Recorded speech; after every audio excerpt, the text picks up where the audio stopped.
Hello everyone, today we will be doing the next loss that occurs due to free stressing is due to friction. In previous lecture I have told you about the elastic deformation that occurs into the concrete and what are the losses and how we calculate those losses. Now we will discuss about the another loss that occurs is that is pre-stress loss due to friction. Okay, losses due to friction. So basically when we are talking about frictional loss, it only occurs only in the post tension pre-stress concrete. तो ये जो loss होगा ये सिर्फ हमारा post tensioning में देखने को मिलेगा, ठीक है, प्री स्ट्रेस में नहीं होता। तो पोस्ट टेंशनिंग में ये स्ट्रेस आता कैसे है, देखिए सपोज ये हमारे पास एक सिंपली सपोर्टेड बीम है या हमने प्री स्ट्रेस मेंबर बनाया है, ठीक है। अब ये जो मेंबर है इसमें जब हम इसको पोस्ट टेंशनिंग करते हैं तो कैसे करेंगे, पहले पहले तो जब हम इसकी कंक्रीटिंग कर रहे हैं तो हमने यहाँ पे एक डक्ट दिया था, देखिए जो यहाँ पर एक ये डक्ट है। अब ये डक्ट के अंदर हमने क्या किया, ये जो टेंशन ये हमारा रीइंफोर्समेंट है जो ये हमने दिया है, यहाँ पे जिगजैग से शो किया है मैंने यहाँ पे, ठीक है। तो ये क्या है, टेंडेंस है, टेंडेंस, ठीक है। तो जिगजैग से इसके अंदर वायर्स होंगे, ठीक है। अब इसको हम जब इसको टेंशन प्रोवाइड करेंगे पी नॉट से, सपोज इसमें क्या किया हमने, पी नॉट से टेंशन प्रोवाइड किया, जो ये पी नॉट है, और जो ये पहले हमने डक्ट प्रोवाइड किया था, क्योंकि ये पोस्ट टेंशनिंग है, ये मैंने मेथड आपको समझा रखा है कि पोस्ट टेंशनिंग कैसा होता है, प्री टेंशनिंग कैसा होता है। तो पोस्ट टेंशनिंग में हम पहले डक्ट प्रोवाइड किया, फिर कॉन्क्रीट जब सेटल हो गया उसके बाद हमने अब उसमें रीइंफोर्समेंट डाल के अब उसको हम टेंशन कर रहे हैं, ठीक है।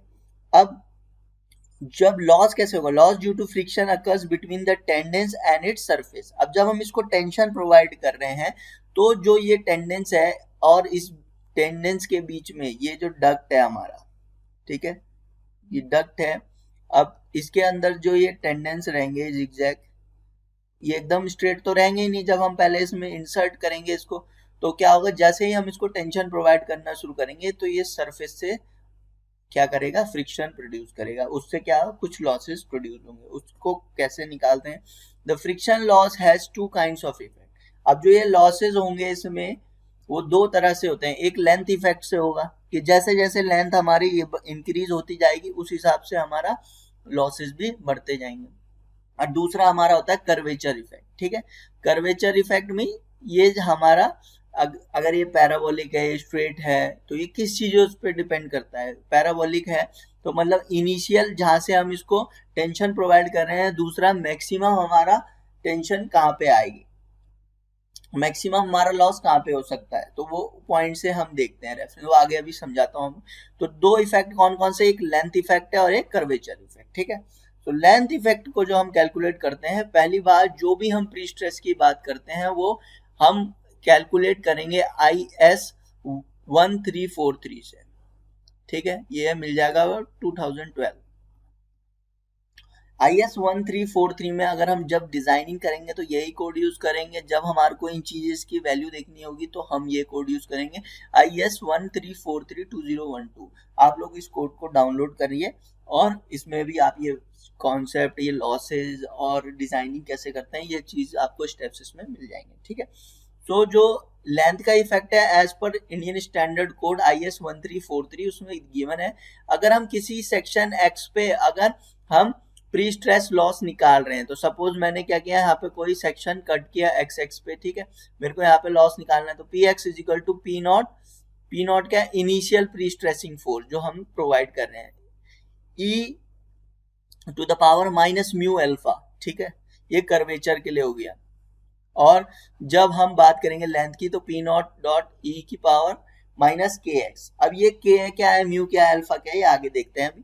तो अगर मैं दोनों का कंबाइंड इफेक्ट देखूंगा तो क्या होगा, PX is equal to P nought E की power minus KX plus P nought E की पावर माइनस म्यू अल्फा, ठीक है। तो इसको ऐसे लिख सकते हैं, लिख सकते हैं बिल्कुल, क्योंकि इसकी पावर क्या हो जाएंगी, ऐड हो जाएंगी। अब उसके बाद हम PX को शो कर सकते हैं इक्वल टू P नॉट, ठीक है। ये कैसे लिखा मैंने इसको, क्योंकि ये इसका क्या है, बाइनोमियल डिस्ट्रीब्यूशन है, जो ये हमारा ये वाली इक्वेशन आई है, इसको जब हम बाइनोमियल डिस्ट्रीब्यूशन करेंगे तो ये कुछ इस तरह से हो जाएगी, equal to P nought 1 minus KX plus mu alpha, ठीक है। तो ये हमारा पी एक्स की वैल्यू आ जाएगी। तो पी एक्स की वैल्यू हमारा इसके से हम कैलकुलेट कर सकते हैं, किसी भी सेक्शन पे करना है अगर हमें। तो यहाँ पे जो के होता है वो होता है वॉबल्स correction factor. वॉबल्स correction factor means ये करेक्शन फैक्टर का है जो ये टेंडेंस हमने कहा ये जिगजैग कुछ इस क्योंकि क्या है इसमें वायरिंग होती है तो ये वेव टाइप स्ट्रक्चर होता है, उसमें वॉबल करेक्शन फैक्टर लगता है। Wobble correction factor as per Indian standard code given है 15 इंटू 10 की पावर -4 टू 50 इंटू 10 की पावर -4 पर मीटर तक हम इसको वैल्यू को ले सकते हैं। अगर दी नहीं है तो इस बीच में आप कुछ ले सकते हैं। और जो यहाँ पे x है वो x क्या है, at any distance where losses is maximum, जहाँ पे लॉस मैक्सिमम होगा वो x वो डिस्टेंस है। म्यू क्या है, कोफिशिएंट ऑफ फ्रिक्शन। अल्फा क्या है, चेंज इन ग्रेडियंट, कि ग्रेडियंट में कितना चेंज आया। P nought is equal to initial prestressing force. P X क्या है, prestressing force at any section X, कि एक्स पे कहाँ पे प्री स्ट्रेसिंग फोर्स निकाल रहे। Loss in prestressing force, अब हम लॉस की बात करेंगे तो लॉस कैसे निकालेंगे। ये तो हमारा आया किसी एक पॉइंट पे, किसी एक पॉइंट पे अगर हमारी वैल्यू ये आ गई किसी एक पॉइंट पे हमारी value I P naught minus P naught के एक्स प्लस म्यू अल्फा, ठीक है। ये कैसे आई कि ये जो पी नॉट था ये अंदर मल्टीप्लाई होगा, P naught into 1 P naught हो जाएगा, फिर P naught into this bracket. So ये वैल्यू आ गई P naught minus P naught के एक्स प्लस म्यू अल्फा, ठीक है। अब लॉस निकालना है, लॉस क्या होगा, इनिशियल माइनस किस पॉइंट की हम बात कर रहे हैं, तो initially P naught minus P x, तो इसमें से ये इक्वेशन में ये माइनस कर देंगे हम, पी नॉट माइनस ये जो पी एक्स था ये किसी एक सेक्शन पे था, पर ओरिजिनली हमने क्या प्रोवाइड की थी, पी नॉट। तो पी नॉट में से अगर हम उस पॉइंट पे माइनस कर देंगे तो हमारे क्या आ जाएंगे, लॉसेज आ जाएंगे। तो loss is given by P naught के एक्स प्लस म्यू अल्फा। अब जो ये कॉन्स्टेंट्स हैं इनकी वैल्यूज कैसे लेते हैं, के क्या है, के मैंने बोलता वॉबल्स करेक्शन फैक्टर, इसकी वैल्यू होती है 15 इंटू 10 की पावर -4 टू 50 इंटू 10 की पावर -4 पर मीटर के हिसाब से लेना है इसको। म्यू क्या होता है, कोफिशिएंट ऑफ फ्रिक्शन, अगर क्वेश्चन में गिवन ना हो तो ये वैल्यू होती है म्यू इक्वल टू 0.3। और ये आप इंडियन स्टैंडर्ड कोड से भी देख सकते हैं, कौन सा कोड है, IS 1343/2012। अगर आप उसको डाउनलोड करेंगे तो आप उसको ये फ्रिक्शन करेक्शन जो लॉसेज होंगे उस वाले टॉपिक में आप इसकी वैल्यू देख सकते हैं, के म्यू की, ठीक है। एक्स क्या है, distance where the losses are maximum, it depends upon the jacking method. Jacking method पे कैसे डिपेंडेंट है कि एक्स क्या है, जहां पे लॉसेज क्या होंगे, मैक्सिमम होंगे। तो सपोज जैकिंग क्या करते हैं, मैंने कहा था आपको, बताया था पहले उसमें कि दो तरीके से की जा सकती है। एक, अगर मैं एक साइड को फिक्स करूं और दूसरे से सिर्फ टेंशन प्रोवाइड करूं, दूसरा दोनों तरफ से टेंशन प्रोवाइड करूं, दोनों तरफ से भी कर सकते हैं और एक तरफ से भी। अगर जैकिंग एक एंड से कर रहा हूं तो फ्रिक्शन कैसे बढ़ेगा, अलोंग द लेंथ बढ़ेगा कि नहीं बढ़ेगा। तो जैसे जैसे लेंथ बढ़ेगी तो मैक्सिमम कहां तक जा सकती है, x इक्वल टू एल तक। तो मैक्सिमम फ्रिक्शन कहां पे तक मिलेगा, जब ये पूरी लेंथ का हम कैलकुलेट करेंगे तो x इक्वल टू एल तक। तो जब वन एंड होगा तो x की वैल्यू क्या हो जाएगी, एल हो जाएगी। जब jacking from both the ends हो जाएगा, तो जब दोनों तरफ से इसको जैकिंग मतलब इसको टेंशन प्रोवाइड कर रहे हैं अब हम दोनों तरफ से, तो क्या होगा, मैक्सिमम कहाँ पे मिलेगा, इसके मिड पॉइंट पे। तो x की वैल्यू कहाँ पे तक मैक्सिमम हो जाएगी फ्रिक्शन के लिए, x equal to L/2। Maximum loss कहाँ पे आएगा, x इक्वल टू L/2। तो फोर्थ कोफिशिएंट कांस्टेंट जो था alpha, that is change in gradient between the two points of consideration. Gradient change कैसे हो रहा है, जो डक्ट हमने प्रोवाइड किया उसमें क्या है, हमारा टेंडेंस है, टेंडेंस की वजह से फ्रिक्शन प्रोड्यूस हो रहा है। तो कोफिशिएंट कैसे उसका बदल रहा है, ग्रेडियंट कैसे चेंज हो रहा है, उसको कंसीडर करने के लिए आप उसको बोल सकते हो क्यूमुलेटिव एंगल कितना है। तो वो भी किस पे डिपेंड करता है, जैकिंग पे। तो पहला केस क्या है, जैकिंग फ्रॉम वन एंड।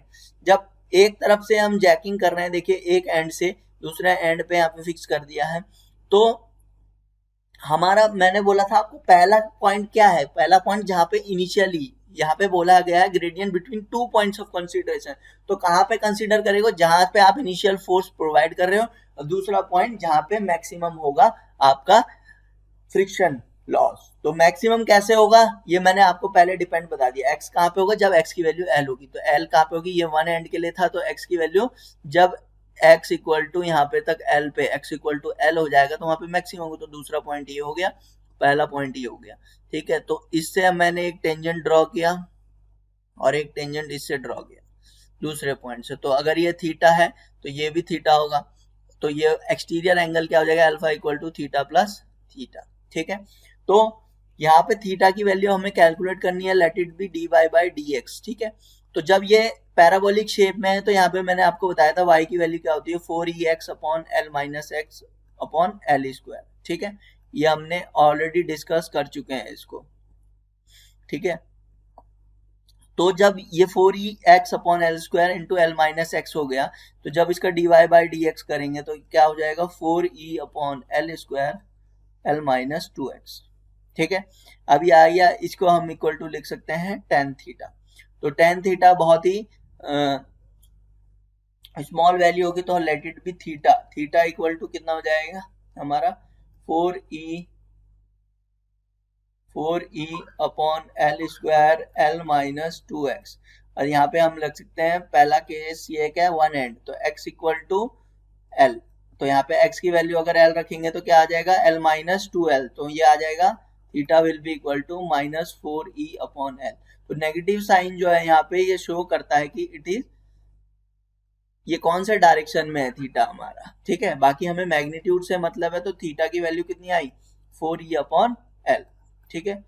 तो अल्फा कितना था हमारा, alpha equal to theta plus theta, तो theta plus theta equal to 2 theta. तो यहाँ पे हम ले लेते हैं 2 थीटा की वैल्यू कितनी आ जाएगी, alpha will be equal to 8e upon L, तो यहाँ पे 80l अपॉन एल, ठीक है। तो इस तरह से हम इसकी वैल्यू कैलकुलेट कर सकते हैं। अब दूसरा केस जो है उसमें क्या होगा, दूसरे केस में jacking from both the and, jacking अगर दोनों एंड से होगी तो उस केस में कर्वेचर का कैसे इफेक्ट होगा। तो देखिए ये डायग्राम है, उसमें पहला पॉइंट क्या होगा, बोथ, पहला पॉइंट तो इनिशियल पॉइंट यही होगा, दूसरा पॉइंट मिड पॉइंट होगा जहाँ पे मैक्सिमम होगा, क्योंकि जब बोथ एंड से करते हैं तो मैक्सिमम लॉस कहाँ पे आएगा, फ्रिक्शन लॉस सेंटर मिड पे। तो यहाँ से अगर मैंने टेंजेंट ड्रॉ किया तो ये थीटा हो गया, ठीक है, ये वाला पॉइंट।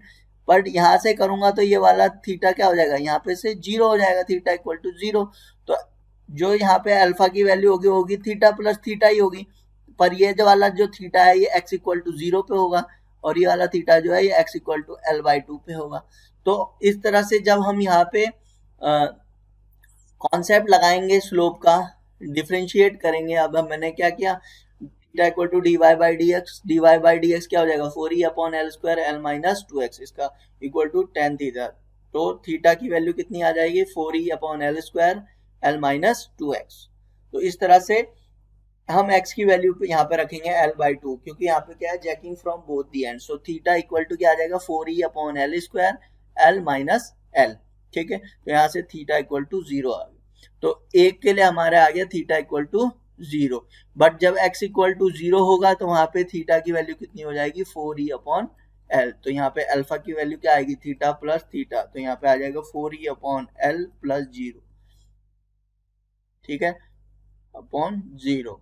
तो जब 4e अपॉन एल आंसर, जब हमारा जैकिंग होगी दोनों तरफ से, तो वहां पे हमें अल्फा की वैल्यू, कर्वेचर का जो वैल्यू है वो हमें लेना है 4e अपॉन एल, ठीक है। और यहाँ पे हमारे जो जैकिंग होगी वन एंड से होगी तो वहां पे कर्वेचर का कोफिशिएंट आएगा 80 अपॉन एल, ठीक है। तो आई होप ये कॉन्सेप्ट आपको समझ में आ गया हो कि फ्रिक्शन लॉसेस की जब हम बात करेंगे हमें कौन सा कोड यूज करने हैं। 1343 IS 1343 2012 को आप डाउनलोड कीजिए, उसमें ये सारे कॉन्सेप्ट हैं, ये देखिए। और अब फ्रिक्शन लॉसेस कैसे वर्क करता है ये समझ में आ गया हो आपको। तो पहला लॉस हमारा जो था वो आप समझ चुके हैं, दूसरा लॉस हमारा फ्रिक्शन लॉस है ड्यू टू प्री स्ट्रेस। तो प्री स्ट्रेस लॉस जब हम फ्रिक्शन से निकालते हैं तो दो चीजों पर डिपेंडेंट करता है, एक लेंथ इफेक्ट पे और एक कर्वेचर इफेक्ट पे। तो दोनों इफेक्ट मैंने आपको समझा दिए हैं, तो आपको इन चीजों को एक बार कोड में देखिए, एक बार पढ़िए उसको, तो आपको ये समझ में आएगा। So I hope you all are getting this concept behind the friction loss. So pre-stress losses due to friction calculate करने के लिए हम कैसे करेंगे, loss will be initial minus losses at the section x। तो हमारा pre-stress loss जो आ जाएगा that is equal to p naught kx plus mu alpha, और सारे ये कांस्टेंट कैसे लेते हैं ये मैंने आपको बता दिया, ठीक है। So I hope you understood with this concept of friction loss. So thank you very much.